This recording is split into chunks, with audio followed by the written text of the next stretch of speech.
Nathalie nous a envoyé un message. Elle nous dit « Salut tout le monde, j'ai une question pour la petite histoire. Pouvez-vous me dire d'où vient l'insulte « fils de pute » ? Étant donné que la prostitution existe depuis toujours et partout, est-ce que cette insulte existe dans toutes les langues ? Bon, Nathalie nous rassure quand même en ajoutant que pour sa part, elle essaie de bannir cette expression de son langage. Alors, quelles sont les origines de l'expression « fils de pute » ? 2-3 minutes pour y voir plus clair. La Fabrique Audio présente La petite histoire. www.lafabriqueaudio.com. Salut tout le monde et bienvenue dans un nouvel épisode de La Petite Histoire. Je suis Florent Mounier et c'est moi qui vais vous narrer cet épisode que j'ai écrit et qui a été mixé par Sébastien Girard. Avant de commencer, je vous rappelle que désormais, vous pouvez soutenir La Petite Histoire avec le Patreon de La Petite Histoire.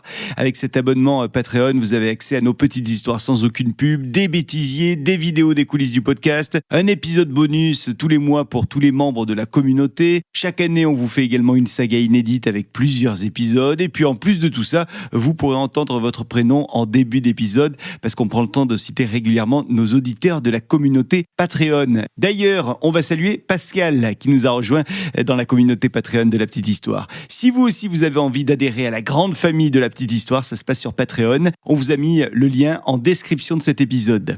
Aujourd'hui, nous allons donc explorer l'origine et l'utilisation de l'expression « fils de pute ». Insulte, bien que vulgaire, qui est présente dans de nombreuses cultures et langues à travers le monde. Alors d'où vient cette expression et pourquoi est-elle si universelle ? C'est ce qu'on va découvrir ensemble. Ah ouais. Quelle histoire, ça aussi. L'expression « fils de pute » est une insulte ancienne. Elle est apparue au Moyen-Âge. À cette époque, traiter quelqu'un de fils de pute était une manière de remettre en question sa légitimité ainsi que celle de sa mère. Dans une société où l'héritage et la filiation étaient essentiels, être un enfant illégitime était un gros désavantage. Et pire qu'être enfant d'une prostituée, être enfant d'un prêtre. Si le père était en fait le prêtre, qui n'est pas censé avoir d'enfant, ça créait une honte sociale. Donc, en plus d'entendre régulièrement l'expression « fils de pute », on entendait très souvent l'expression « fils de prêtre ». Les deux insultes suggéraient absolument la même chose, à savoir que la personne attaquée n'avait pas de parents connus. Alors, il y a l'Université de Genève qui a publié un travail très intéressant sur l'expression « fils de pute ». On va vous mettre le lien dans la description de l'épisode. En fait, dans ce travail, on y apprend qu'au Moyen-Âge, on pouvait entendre fuser de grosses insultes dans les rues des villes, et notamment donc à Genève.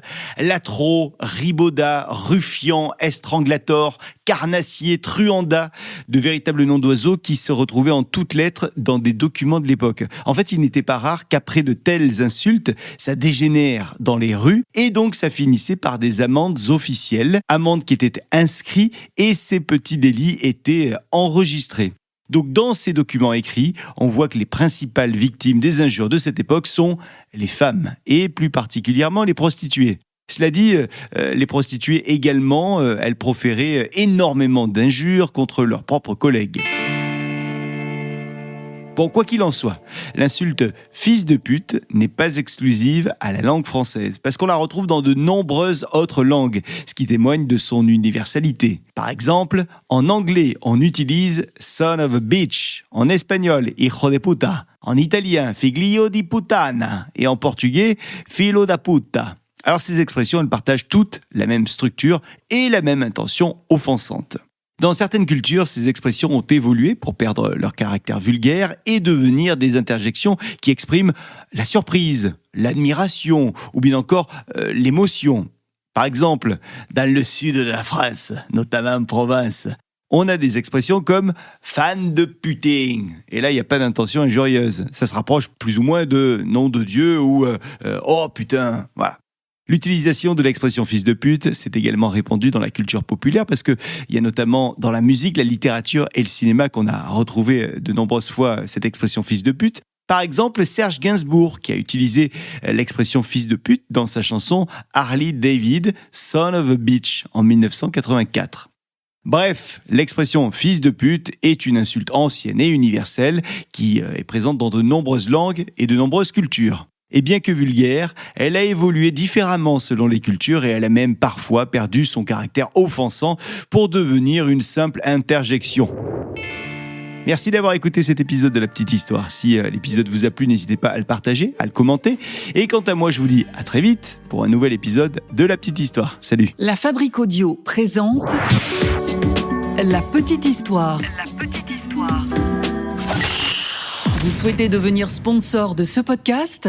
Contact @lafabriqueaudio.com. Avant de se quitter, je vous rappelle qu'on attend vos idées et vos envies. Vous avez pensé à un personnage, à une histoire, à un récit, vous avez un projet d'ailleurs pour nous, dites-le nous, on vous attend par mail, contact @lafabriqueaudio.com, la fabrique avec un K, ou alors via les réseaux de La Petite Histoire, n'hésitez pas parce que les meilleures idées arrivent toujours à plusieurs, on compte sur vous.